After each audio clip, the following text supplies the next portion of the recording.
Orang tiba-tiba sekarang, mohon maaf ya, saya agak melebar sedikit gitu loh. Ada dunia online itu kan. Saya menemukan beberapa kasus gitu. Anak-anak muda, omsetnya gila. Bisa ratusan juta per minggu. Hanya gara-gara ngerti online gitu. Kan berarti dia secara kapasitas naik, Pak. Dari tadi nggak tahu online jadi online. Dengan ilmu baru itu dia memiliki kesempatan baru. Dan unlimited gitu. Ini sangat melebihi orang-orang yang sebelumnya berpengalaman dalam dunia bisnis gitu. Kan kayak gitu-gitu kan bagus gitu loh. Nah, artinya kan UMKM ya, kita bicara UMKM. Pelaku UMKM itu kan harus mengikuti perkembangan teknologi dong. Sangat, ya. betul. Salah satunya misalnya dengan e-commerce, marketplace. Iya. Karena secara tidak langsung media-media itu adalah sebagai pendongkrak betul kita kan. Betul. Ini mohon maaf sebelumnya saya potong dulu. Boleh. Saya hari ini masih belum manfaatkan online nih Pak.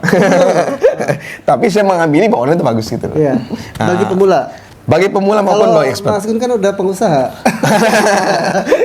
Jadi ordernya bukan satuan nih. Kalau ordernya kan 1, 2, 3. Kalau Mas Gun itu langsung 100, 200 bisnis ya.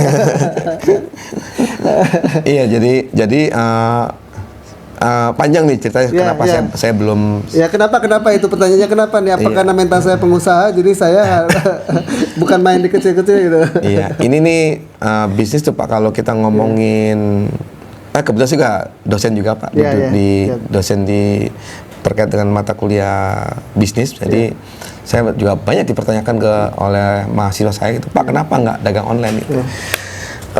Gini, bisnis itu kan sebetulnya satu strategi gitu. Orang boleh pilih apapun gitu, tapi dengan catatan harus diambil keuntungan dan risiko masing-masing gitu. Di dunia offline ada keuntungan dan risikonya, di dunia online juga ada keuntungan dan risikonya. Semua itu satu paket, nggak bisa enaknya di satu sisi ini, nggak enaknya diambil di sisi yang lain, nggak bisa. Gini, saya punya satu alibi Pak. Contoh kasus gitu. Satu produk ternama di Indonesia gitu. Saya sebut satu merek ya Pak. Indomie gitu. Ngerti semua lah Indomie lah ya. Kira-kira ada nggak sih yang jual Indomie di online gitu, di marketplace gitu, dagang Indomie gitu? Atau misalkan Indomie sendiri secara perusahaan bisa nggak dia buat toko masing-masing di tiap kecamatan satu gitu? Mungkin nggak kalau secara kapitalnya dia? Mungkin banget kan? Dia lakukan nggak? Nggak lakukan. Tapi silakan cek di seluruh toko di se-Indonesia, warung mana yang nggak jual Indomie Pak? Dan dari satu warung ke warung lain berantem nggak sama-sama jual Indomie itu Pak? Coba kalau jual skincare bisa teriak-teriak dua-duanya Pak. Nah, ini kan. Nah itu ilmu tuh. Ini bagi orang-orang gitu, maksudnya yang tidak memilih dunia online gitu. Artinya nggak apa-apa juga. Jadi tidak harus. Dengan catatan tadi tuh ada satu keuntungan dan risiko yang ditanggung masing-masing. Begini. Pertama, tidak mudah untuk punya akses segede Indomie. Artinya jaringan seluas Indomie itu butuh waktu bertahun-tahun Pak. Butuh waktu bertahun-tahun dan itu mereka sudah lakukan. Nah, saya sendiri di dunia kulit ini, saya mencoba gaya seperti itu. Saya punya beberapa jaringan.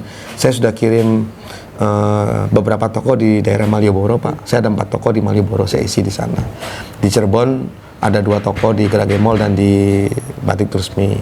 Bandung ada 2 toko gitu. Nah itu sekarang saya baru balik dari Banjarmasin kemarin, alhamdulillah ada 1 toko di sana dan beberapa toko baru udah mau diisi. Ini kan salah satu cara untuk mencari jejaring dan itu nggak butuh waktu panjang, energi besar, duit banyak gitu. Kalau saya ngisi 1 toko misalkan di 1 toko nih di Malioboro kan nggak mungkin ngirim 1 kan. Ini 10 itu 1 toko tuh perlu kira-kira 20 sampai 30 juta untuk ngisi 1 toko itu.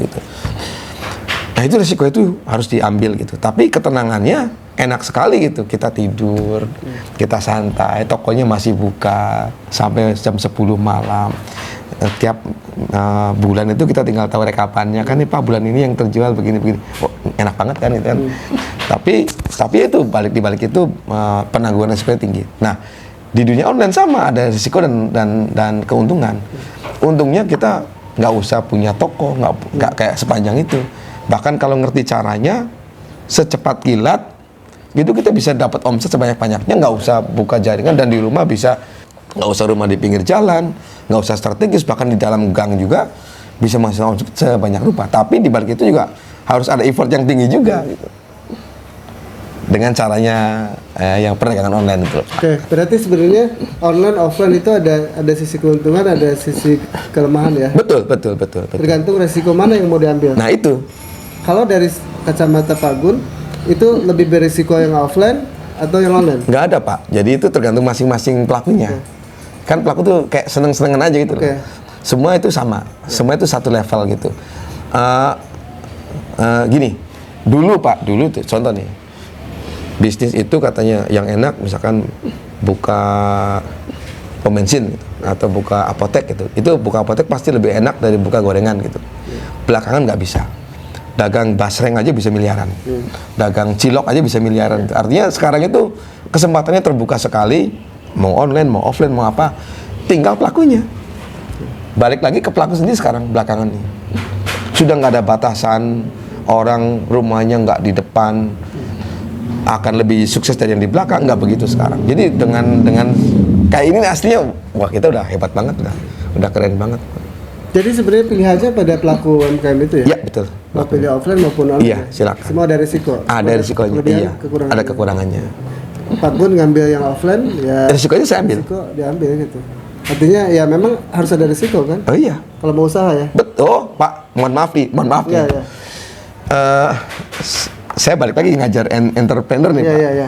Kan pilihan anak mahasiswa itu kan keluar kuliah, mau kerja, mau usaha kan. Iya. Itu juga punya risiko dan masing-masing. Ini amit-amit nih, Indonesia nih.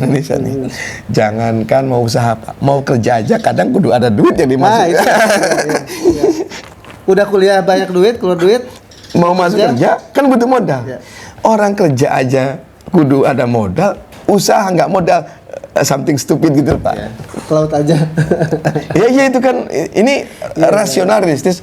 Jangan mimpi misalkan bisnis 0 rupiah gitu, modal dengkul. Enggak. Kosong itu ya. Ada sih beberapa bisa begitu. Ada. Artinya contoh nih, jadi reseller dulu bisa gitu. Bisa gitu. Tapi ya tetap reseller juga bawa motor, harus keliling, harus apa, tetap harus punya modal juga gitu. Nah, berarti kan sebenarnya yang ditarget oleh Mas Gun itu sebenarnya lebih ke kontinuitas. Ya, sustainability ya. Betul. Bisnis itu Kesinambungan ya. Betul, bisnis itu kalau saya ibaratkan lomba lari, Pak. Bukan sprint, tapi maraton. Energinya disiapkan, lombanya 100 kilo gitu misalkan. Kalau gayanya pakai gaya sprint, baru 100 meter, ya udah wassalam. Bukan jalan tempat ya? Oh nggak boleh. Nggak boleh. harus ada garis finish yang dituju. Ini pakar bisnis nih. Beliau belak-belakan. Jadi kalau mau usaha jangan jalan di tempat. Nggak boleh. Nggak boleh ya. Saya malah kadang sama teman-teman suka main ke sini Pak. Ya sharing aja gitu. Saya malah kasih guideline gitu. Cirinya bisnis sukses itu kalau mau ngomong gampang itu kita lihat per years gitu, per tahun gitu. Anggap per lebaran gitu. Kan gampang lebaran tuh paling inget tuh lebaran gitu ya. Dari lebaran kemarin sampai lebaran ini saya udah bisa beli apa nih? Bisa beli motor, bisa beli handphone baru, bisa beli mesin baru, bisa nambah toko baru, apa segala macam. Itu indikasi paling mudah gitu. Kan cirinya